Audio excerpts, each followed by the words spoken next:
Welcome to శ్రీఆర్ studios.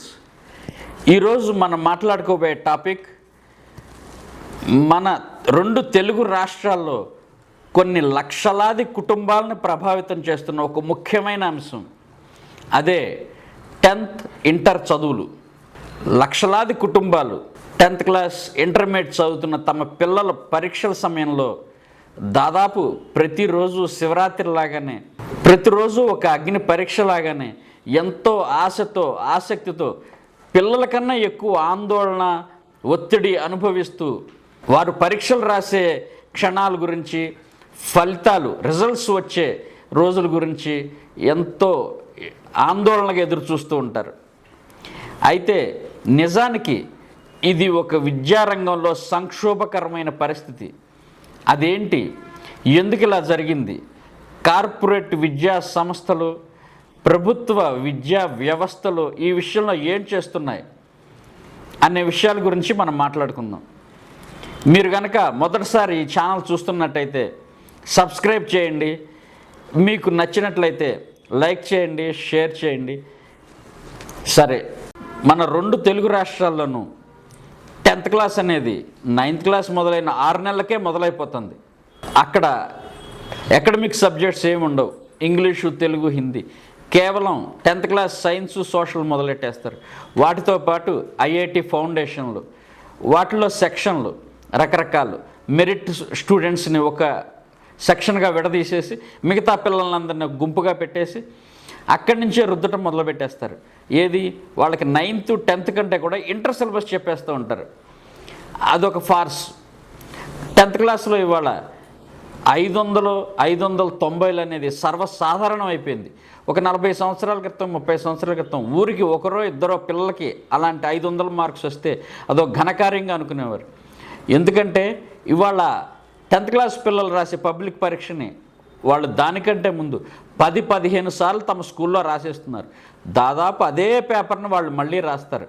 So మన తెలుగు రాష్ట్రాల్లో state సిలబస్లో 10th ఎగ్జామ్స్ రాసే పిల్లలు 590, 95, 600 మార్క్స్ సాధించారంటే అదేదో తమ పిల్లల ప్రతిభకు గీటురాయి అని పేరెంట్స్ అనుకుంటే మురిసిపోతే పాపం అది వారి అమాయకత్వమే.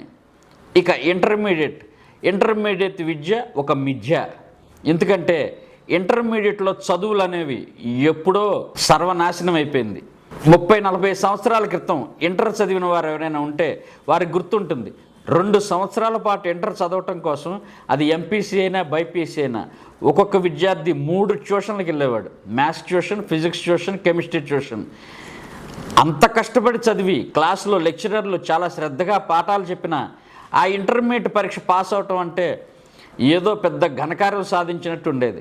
మంచి మార్కులు సాధించడం అంటే ఎంతో తెలివైన విద్యార్థులకు అది సాధ్యమయ్యేది. ఇదంతా ఒక ఎత్తు. తర్వాత ఎంసెట్ వచ్చిన తర్వాత కూడా కొత్తలో ఇంత ఒత్తిడి లేదు. శని ఆదివారాలు మాత్రం కోచింగ్లకు వెళ్ళొస్తూ ఉండేవాళ్ళు. మంచి ర్యాంకులు తెచ్చుకున్న వాళ్ళు ఇంజనీరింగ్ కాలేజీలో చేరేవారు. ఎప్పుడైతే కార్పొరేట్ కాలేజీలు ఈ వ్యవస్థలోకి ప్రవేశించాయో ఇబ్బడి ముబ్బడిగా ఇంజనీరింగ్ కాలేజీలు పర్మిషన్లు, ఊరికి హైదరాబాద్ లాంటి నగరంలో 200, విజయవాడ లాంటి చోట 100 కాలేజీలు, విశాఖపట్నంలో 100, ఇట్లా ఇష్టం వచ్చినట్టు చికెన్ షాపుల్లాగా ఇంజనీరింగ్ కాలేజీలు వచ్చేసాయో అప్పటి నుంచి ఎంతమందికైనా ఇంజనీరింగ్ సీట్లు వచ్చే అవకాశం ఉండటంతో బీఏలు, బీకామ్లు, బీఎస్సీలు పక్కకి వెళ్ళిపోయాయి. ప్రతి ఒక్కరూ ఇంజనీరింగే. అది కూడా సాఫ్ట్వేర్ భూమి వచ్చిన తర్వాత అందరూ సిఎస్సినే. అంతే. పేరెంట్స్కి కూడా ఒక విజన్ లేదు. తమ పిల్లల శక్తి సామర్థ్యాల మీద, వారికి ఉన్న ఆసక్తి మీద ఏమాత్రం అవగాహన లేదు, అంచనా లేదు. అందరూ చదువుతున్నట్టే వీరు చదవాల్సిందే, చదివి తీరాల్సిందే. వారికి చిన్నప్పటి నుంచి ఏదో ఒక ఆసక్తి ఉంటుంది, ఏదో ఒక అభిరుచి ఉంటుంది.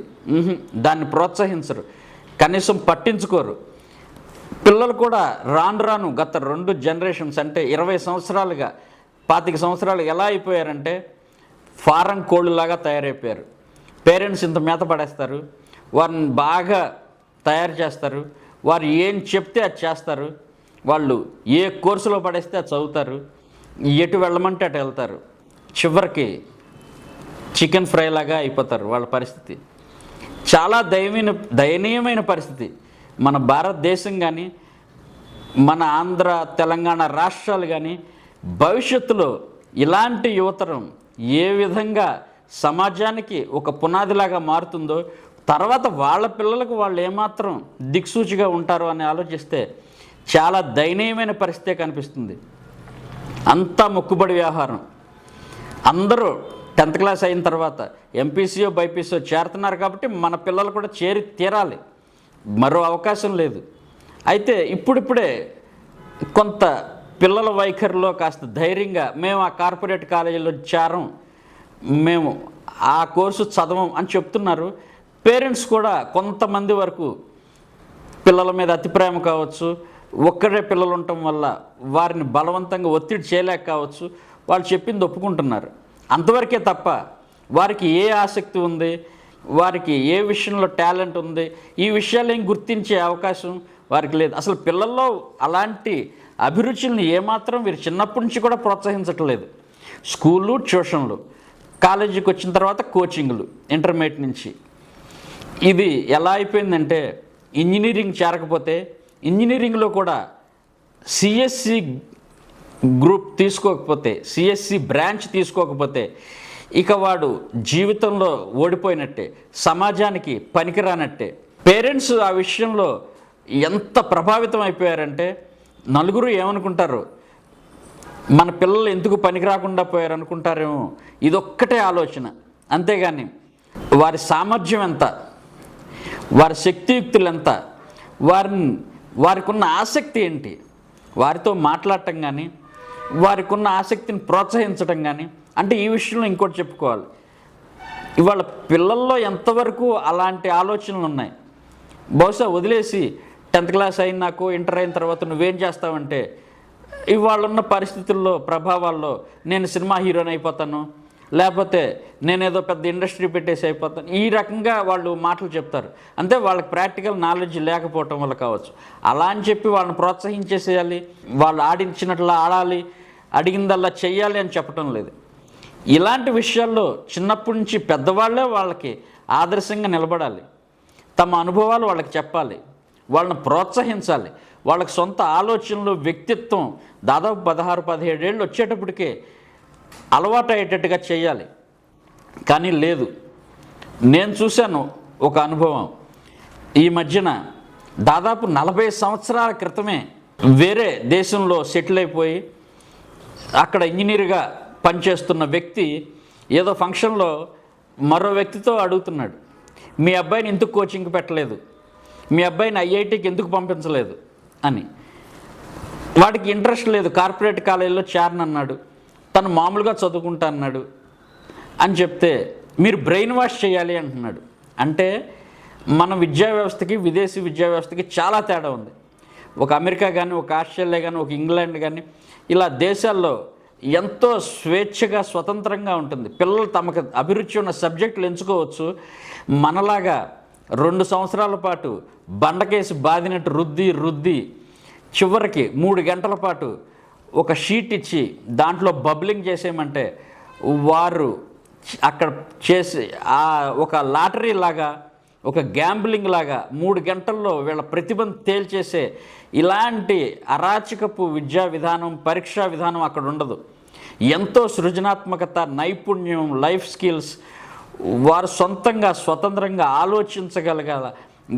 ఆలోచించి ఫలితాలు ఇవ్వగలిగే రకమైన పరీక్షా విధానం ఉంటుంది. మన దగ్గర అది లేదు. ఆ వ్యక్తి అవన్నీ చూశాడు, కానీ పాపం 40 సంవత్సరాల పాటు అక్కడ ఉన్నా కూడా ఆయన బుద్ధి, జ్ఞానం ఇక్కడే ఈ మట్టిలోనే కూరుకుపోయినాయి.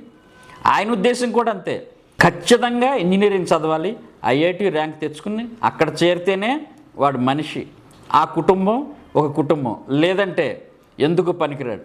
మనం చూస్తున్నాం పాపం పెద్దవారి బలవంతానికి లోనే శ్రీరామచంద్రుడు లాంటి తల్లిదండ్రుల మాట జవదాటని పిల్లలు ఎంతో కష్టపడి తమ జీవితాన్ని దాదాపు పణంగా పెట్టి ర్యాంకులు సాధిస్తున్నారు, ఐఐటికి వెళ్తున్నారు. అక్కడితో అయిపోయింది అనుకుంటున్నారు, కానీ అస్సలు యుద్ధం అక్కడే మొదలవుతుంది. వీరు కేవలం బట్టీలు బట్టి వెళ్ళారు అక్కడికి. 2 సంవత్సరాల పాటు కొన్ని వందల మాక్ టెస్టులు రాసి కొట్టిన ర్యాంక్ అది. వీరు మంచి ర్యాంకులు సంపాదించి ఐఐటీల్లో చేరిన తర్వాత, మంచి మెడికల్ కాలేజీల్లో చేరిన తర్వాత కేవలం బట్టి చదువులకు అలవాటు పడిన ఈ విద్యార్థులు పాపం ఆ చదువులు వీరి బుర్రకి ఎక్కక వీరికి కేవలం తయారు చేసిన నోట్సులు బట్టి పట్టడం, ఆ క్వశ్చన్ బ్యాంకులు నింపటం తప్ప వాటికి చదవలేక, ఆ పోటీని తట్టుకోలేక తమలాగే అత్యంత తెలివిగలవారు దేశవ్యాప్తంగా ఎంతో ప్రతిభావంతులైన విద్యార్థులు వచ్చిన చోట ఇమడలేక చూస్తూనే ఉన్నాం. ఐఐటీల్లో, మెడికల్ కాలేజీల్లో కంప్లీట్ చేయలేక, కోర్సులు కంప్లీట్ చేయలేక, ఆ ఒత్తిడి తట్టుకోలేక ఆత్మహత్యలు చేసుకుంటున్నారు. ఒకవేళ పూర్తి చేసే అవకాశం ఉన్నా వారు బాబాలుగానో సన్యాసులుగానో ఏ ఆధ్యాత్మిక సంస్థల్లోకో చేరిపోతున్నారు.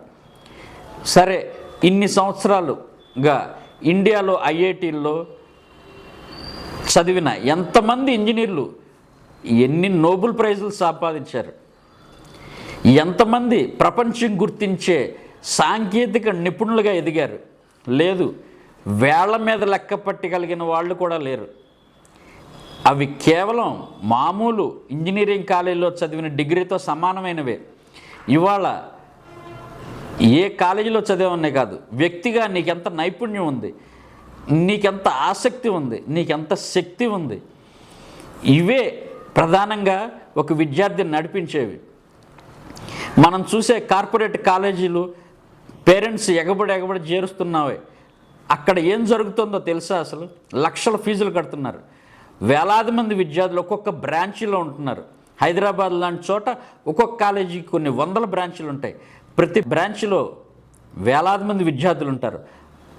ఒక్కొక్క బ్రాంచ్లో కేవలం 30-40 లేదా మ్యాక్సిమం 50 మంది విద్యార్థులు మాత్రమే ఎలైట్ సెక్షన్ పేరుతో వేరు చేసి కూర్చోబెట్టి వాళ్ళకి వేరే పేపరు, వేరే ఎగ్జామ్స్, వాళ్ళని మాత్రమే రుద్దుతూ ఉంటారు. మిగతా వాళ్ళ పరిస్థితి మన ఊర్లలో ఉన్న గవర్నమెంట్ కాలేజీలకి వాటికి ఏమీ తేడా ఉండదు. కేవలం తూతు మంత్రంగా వాళ్ళు పరీక్షలకి అటెండ్ అవుతారు, వాళ్ళకి ర్యాంకులు రావు, ఏదో కాలేజీలో చేరిపోతారు.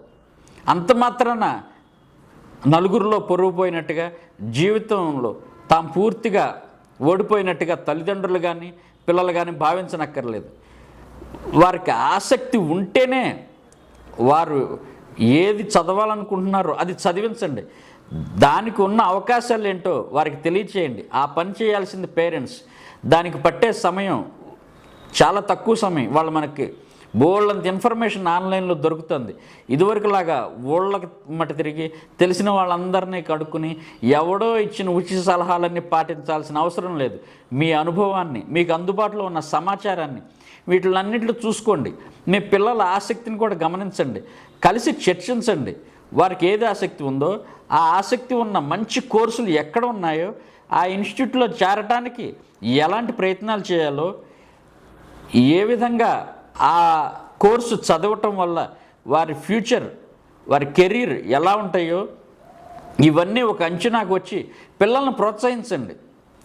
భవిష్యత్తులో ఇవాళ లక్షలాది మంది సాఫ్ట్వేర్ ఇంజనీర్లు తయారైతే ఏఐ ప్రపంచంలో వారి పరిస్థితి అగమ్యగోచరమే. అమెరికాలో రోడ్ల మీద తిరగటము, అక్కడ ట్రంప్ చేతులకి కాళ్ళకి సంకెళ్ళు వేస్తే ఆ విమానాల్లో కార్గోల్లో పడి రావటము, ఆస్ట్రేలియాలో కొట్టించుకోవటము, ఇంగ్లాండ్లో తిట్టించుకోవటము, ఈ గతి కన్నా తమకి ఇష్టమైన రంగంలో వాళ్ళని ఎంకరేజ్ చేస్తే వారు రేపు సంతోషంగా విజయవంతంగా తమ జీవితాన్ని కొనసాగిస్తారు. లేదా జీవితాంతం మిమ్మల్ని శపిస్తూనే ఉంటారు, తమ జీవితాలను సర్వనాశనం చేశారని. ఒక్కసారి వాళ్ళతో మాట్లాడండి. అంత తేలిగ్గా 10 మంది ఏం చేస్తున్నారో అదే చేద్దాం, వాళ్ళు చదువుతున్నప్పుడు మీరెందుకు చదవలేరు అని చెప్పి ఈ కార్పొరేట్ కాలేజీలో చేర్చి ఆ వందలాది మందల్లో పడేసి మీ పిల్లల్ని, వారి భవిష్యత్తుని మీ ఆశలకి, మీ కళ్ళకి పణంగా పెట్టేయకండి. వారికి ఉత్సాహం ఉంటే ప్రోత్సహించండి. మంచి మంచి ర్యాంకులు సాధిస్తున్న విద్యార్థులు ఉన్నారు. అలాంటి వాళ్ళు, మీ పిల్లలు అలా ఉంటే మంచిదే. దానికి చిన్నప్పటి నుంచి కూడా మీరు వాళ్ళల్లో అలాంటి మోటివేషన్ ముందు పెంచాలి. అదేమీ చేయకుండా ఎంతసేపు వారి శక్తికి మించి, వారి యుక్తికి మించి వారి మీద ఒత్తిడి చేసి పీర్ ప్రెషర్తో ఇటు మీ సైడ్ ప్రెషరు, అటు పిల్లల సైడ్ కూడా వాళ్ళ ఫ్రెండ్స్ సర్కిల్లో ఉండే ప్రెషరు, వీటిని తట్టుకోలేక 16-17 ఏళ్ల వయసులో ఆ చిన్న పిల్లలు దాదాపు చెప్పాలంటే వారికి కరెక్ట్గా భవిష్యత్తుని అంచనా వేసేంత దూరదృష్టి ఉండదు. వారిని మీరు బలవంతంగా ఈ రొంపిలో పడేసి మీ ఇష్టానుసారంగా వారి జీవితాలు సాగాలి, చేసి తీరాలి అని మీ పంతం నెగ్గించుకోవడానికి ప్రయత్నం చేయొద్దు. అందుకే 10th ఇంటర్ అనే త్రిశంగు స్వర్గంలో ఉన్న పిల్లల్ని మీరు స్వర్గానికి పంపిస్తారో, భూమి మీదకు దించుతారో, వారి జీవితాన్ని భవిష్యత్తుని ఎలా నడిపిస్తారో మీ చేతుల్లోనే ఉంది. మీ ఆలోచనల్ని, అభిరుచుల్ని వాళ్ళ మీద రుద్దొద్దు. వారిలో ఉన్న ఉత్సాహాన్ని ప్రోత్సహించండి, వారి ఆసక్తిని గుర్తించండి, వాళ్ళ అభివృద్ధికి తగిన ప్లాట్ఫామ్ని మీరు అందించండి. ఆ విషయంలో మీరు ఎవరి గురించి భయపడాల్సిన, సిగ్గుపడాల్సిన, వెనకాడాల్సిన అవసరం లేదు. మీ పిల్లలు రేపు విజయవంతమైతే ఆ జనమే మిమ్మల్ని గొప్పగా చెప్పుకుంటారు, మీ పిల్లల్ని పొగుడుతారు. వీరు ఐఐటీలకు వెళ్ళినా, అమెరికాలు వెళ్ళినా జీవితంలో ఫెయిల్ అయితే వాళ్ళే మిమ్మల్ని చూసి నవ్వుతారు. సో ఎప్పుడు ప్రజల అభిప్రాయాలు, మీ చుట్టుపక్కల వారి ఆలోచనల్ని మీరు మోసుకు తిరగొద్దు. మీరు మీ పిల్లలు ఆలోచించండి, కూర్చోండి, వాళ్ళ చదువుల గురించి, వారి భవిష్యత్తుని గురించి వారికి వివరించండి. వారి ఆలోచనలు కూడా మీరు స్వీకరించండి. ఈ కార్పొరేట్ కోళ్ళఫరాల్లో పిల్లల్ని చేర్చి వారి జీవితాలను మాత్రం పణంగా పెట్టకండి. ఇంజనీరింగ్ కాకపోయినా చాలా కోర్సులు ఉన్నాయి. ఇవాళ సిబిఎస్ఈ స్ట్రీమ్కి వస్తే దాదాపు ఇంటర్మీడియట్లో 40-50 సబ్జెక్టులు ఉంటాయి. కానీ మన దౌర్భాగ్యం తెలుగు రాష్ట్రాల్లో ఎంపీసీ, బైపీసీ, కాదంటే ఎంఎస్సీ తప్ప మరొకటి తెలీదు, పట్టించుకోరు, చేయరు. అంతే, గుడ్డెద్దు చేలో పడ్డట్టు చదువులు కూడా భయంకరమైన సంక్షోభంలో పడిపోయింది. ఇలాగే కొనసాగితే పిల్లల భవిష్యత్తే కాదు, వారి మీద మీరు పెట్టుకున్న ఆశలు కూడా ఆవిరైపోతాయి. పిల్లలు పరీక్షలు రాస్తున్నారు, వారికి అవి అగ్ని పరీక్షలు కాకూడదు. వారిని అగ్నిలో తోయకండి, మీ అరచేతుల్లో పెట్టుకుని మంచి భవిష్యత్తు వైపు నడిపించండి. వారి అభిప్రాయాలను గౌరవించండి, వారి ఆసక్తిని గుర్తించండి. ఇదే ఇవాళ టాపిక్. మీకు గనక ఈ టాపిక్ నచ్చినట్లయితే ఇటువంటి టాక్స్ మరిన్ని కావాలనుకుంటే ఏ విధమైన కావాలో మా కామెంట్ సెక్షన్లో తెలియచేయండి. అందుకోసం సబ్స్క్రైబ్ చేయండి, నలుగురికి షేర్ చేయండి. Thank you.